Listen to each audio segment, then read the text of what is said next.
if either supporter can claim that they should have won this game, I think they're probably optimistic. And I think 0-0 is probably a perfect summary of this particular game. At Old Trafford it finishes. United 0, City 0. Well, let's go back to the studio and we can hear the thoughts of Joleon, of David and of Natalie. Thank you very much to Alistair Mann and to Michael Brown for trying to make that game come alive in the commentary.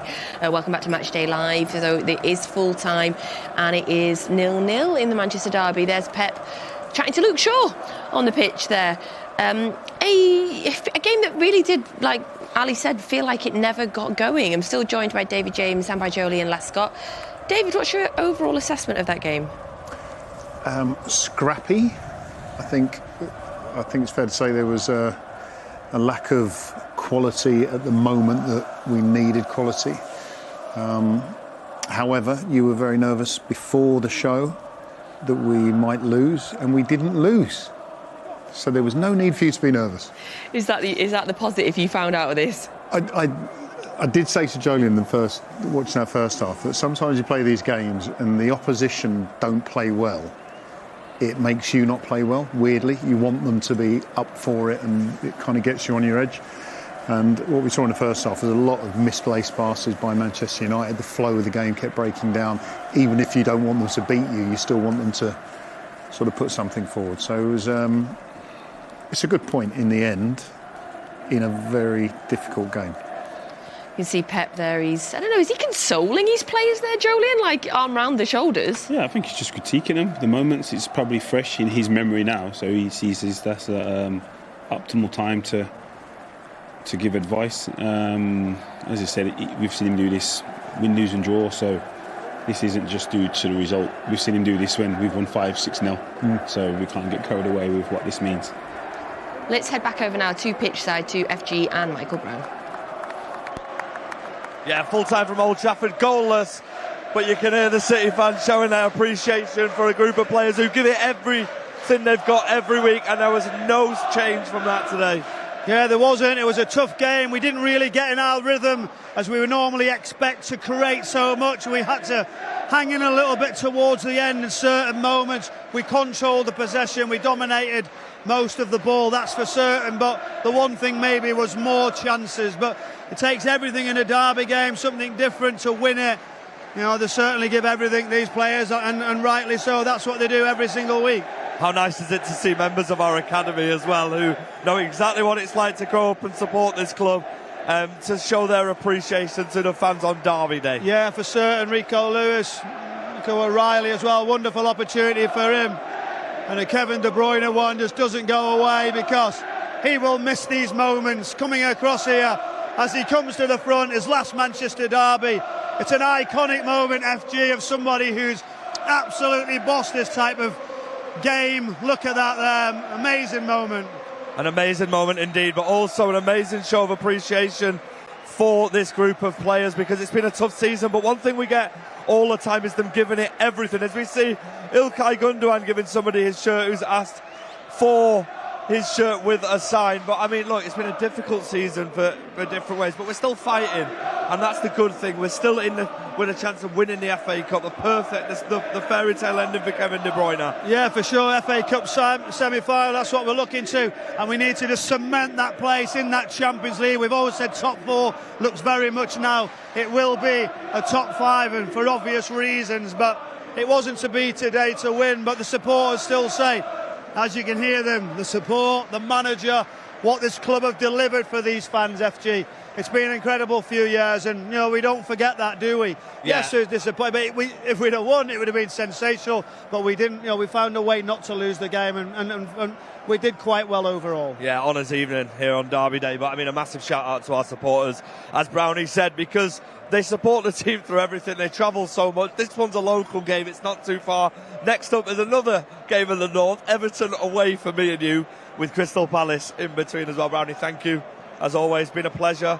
I look forward to you bringing the vibes at Goodison for the last time. Look forward to it. I'll head back to the studio. Thank you, guys. thank you to FG and to Michael Brown today. I feel like they were really doing their best there to put a positive spin on the game. So this is, as it stands, Manchester City sitting in 5th, 52 points. Lost an opportunity today to jump Chelsea into 4th. Now, the nervousness about this for me is if you look down into 7th for Newcastle, 50 points. So Newcastle 2 points behind us, but they have 2 games in hand, and one of those is Leicester tomorrow night.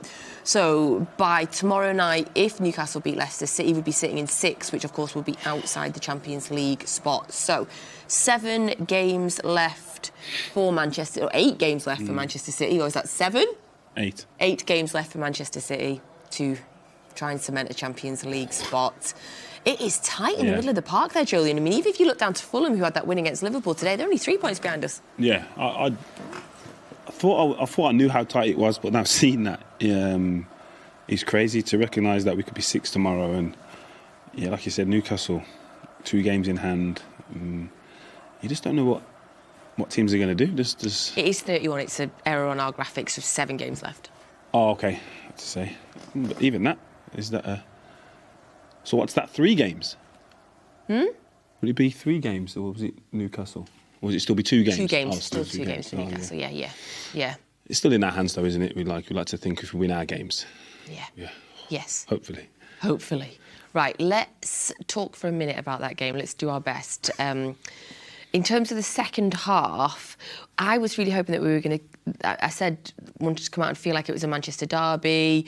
And it never got going again, Joleon. Yeah, it never. I think that game was probably a summary of the season when we hoped something was going to happen and there was going to be a moment where it kind of galvanised us and we created moments, but it just didn't happen. And Imam was right. We weren't lucky, but we didn't do enough to deserve to win that game. So sometimes you just got to take your medicine and walk away with a point. We made changes in the second half. We brought on Doku like you'd hoped that we would. We made further changes with Rico Lewis coming on as well. And... Jack came on as well. See, I forgot. But the changes still didn't make a big impact on the game. Yeah, it's interesting what instructions the players would have got coming on, because as we know, we watch a game and think that we should do something. Pep does something completely different and ends up winning it. You're thinking that's why he's winning trophies each year. What I found interesting was a conversation that he appeared to be having with Doku, because you're thinking, go on, attack people, beat them, that's what you do. But we kept sort of coming back in, which allowed Manchester United to do what they do, in particular in this game, was just clog things up.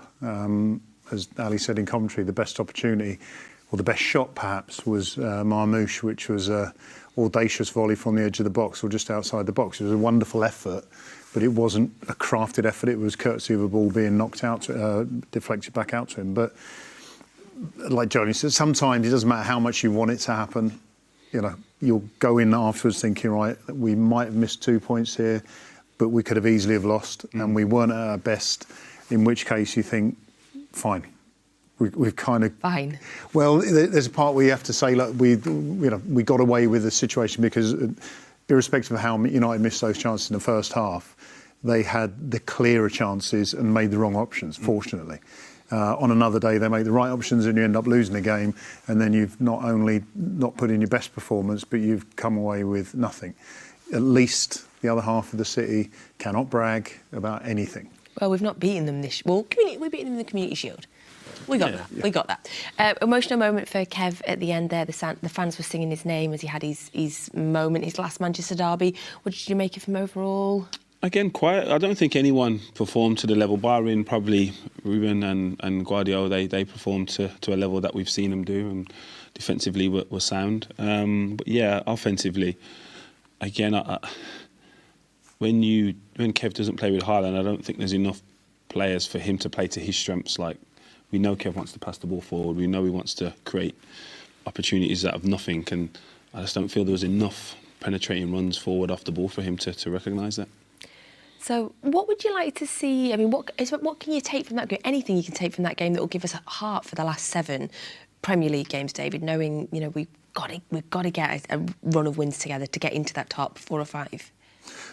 I think, and again, it's interesting when you mention Haaland, this first time really that Pep and the squad are looking at it and going, we cannot think that he's going to be back at this time, quicker, sooner, whatever. I mean, he's effectively out for the rest of the season. So you take what wasn't necessarily great today and work a way of making it great. So, for example, if you're going to put wingers on late in the game, because Everton's not going to be easy, that is not going to be an easy fixture. So you're probably going to look at another first half of stalemate and uncomfortableness. If Pep decides to do similar to what he's done today, change it in the second half for the more dynamic players, then those players have to come on and be dynamic, not just be a same version or a different person doing the same version of the first half.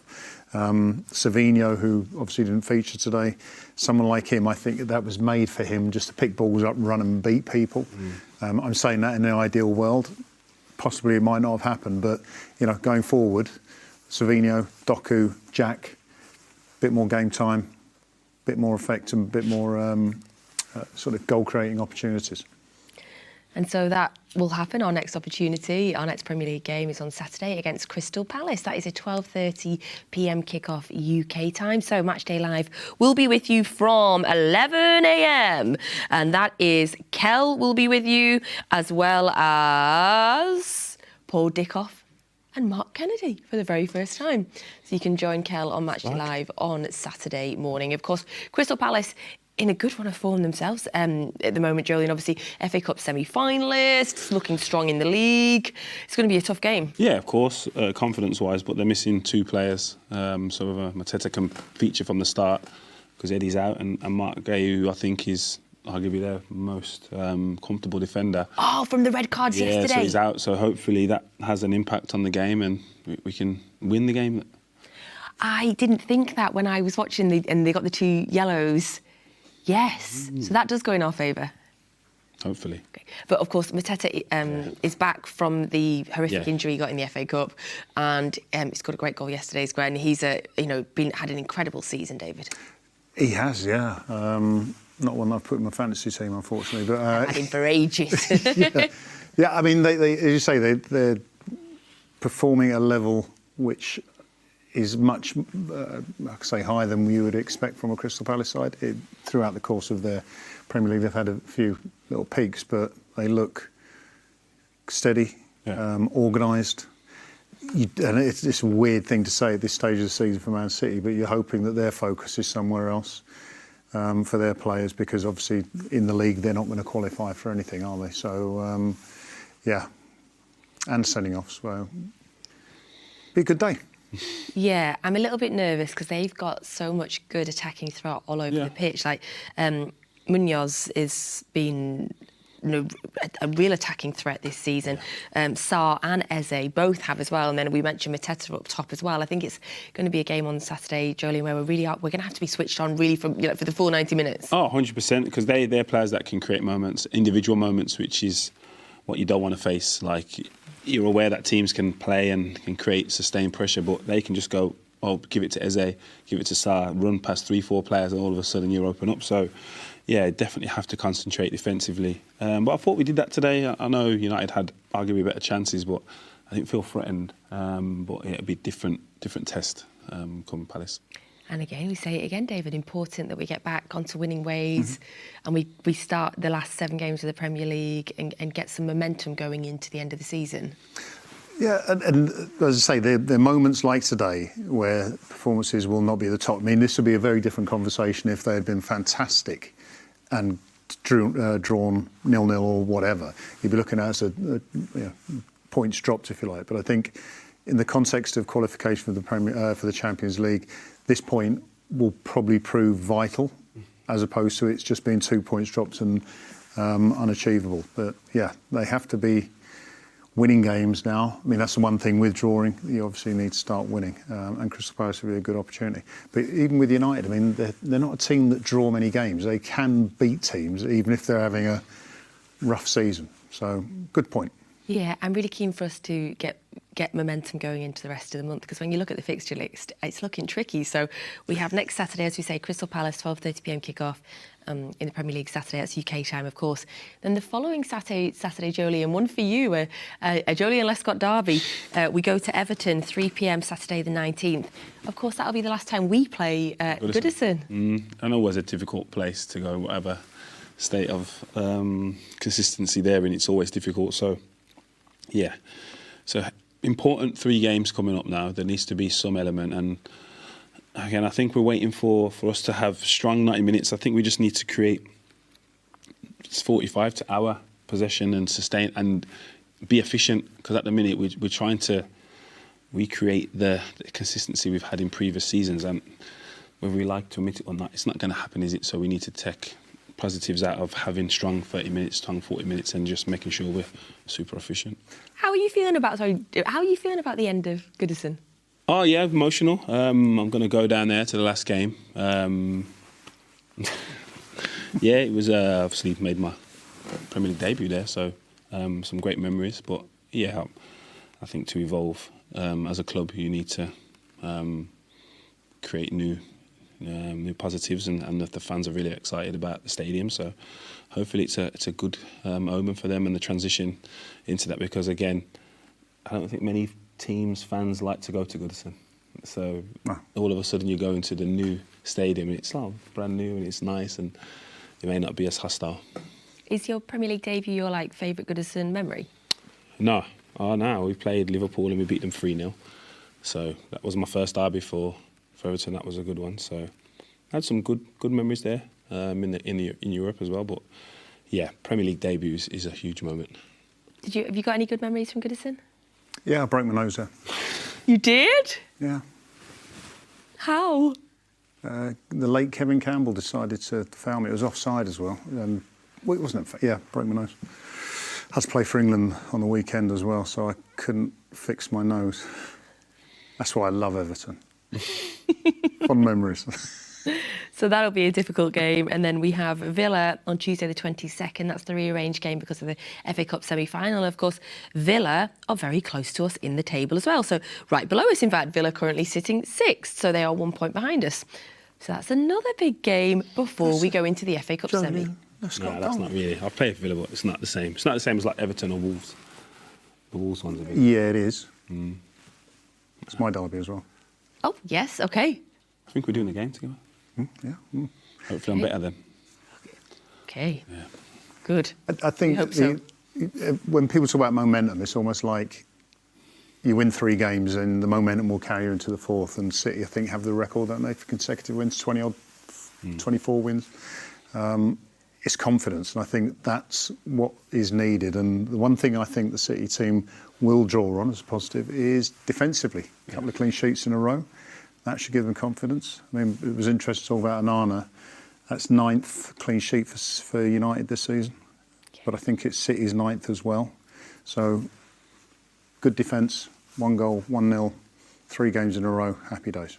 OK, before we finish up tonight, let's try and pick the spirits up a little bit. Right, rack your brains quickly, gents. Give me something positive to take forward from today.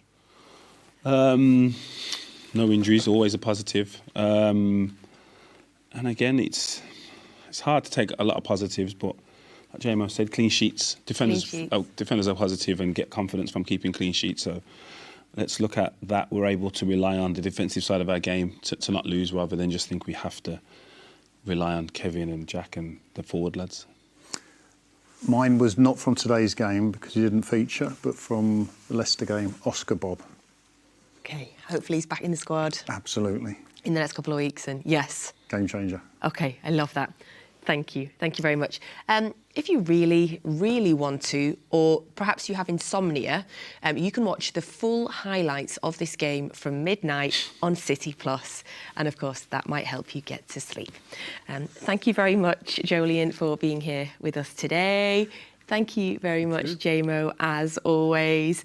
There's loads and loads of other stuff, seriously, coming up on City Plus that will be incredible and is incredible.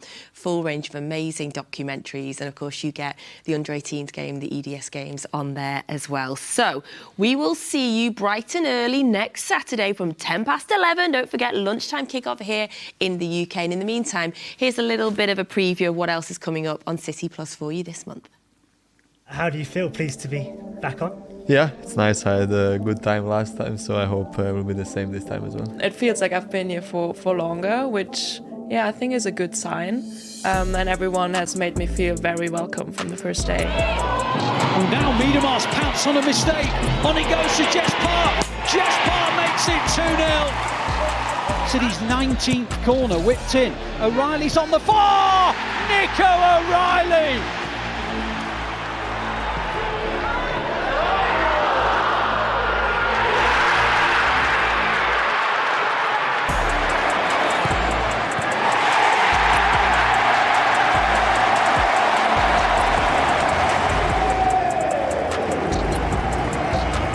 Joao Cancelo with the outside of the boot, great ball, Foden heads it back, and Stones on the far, and Haaland!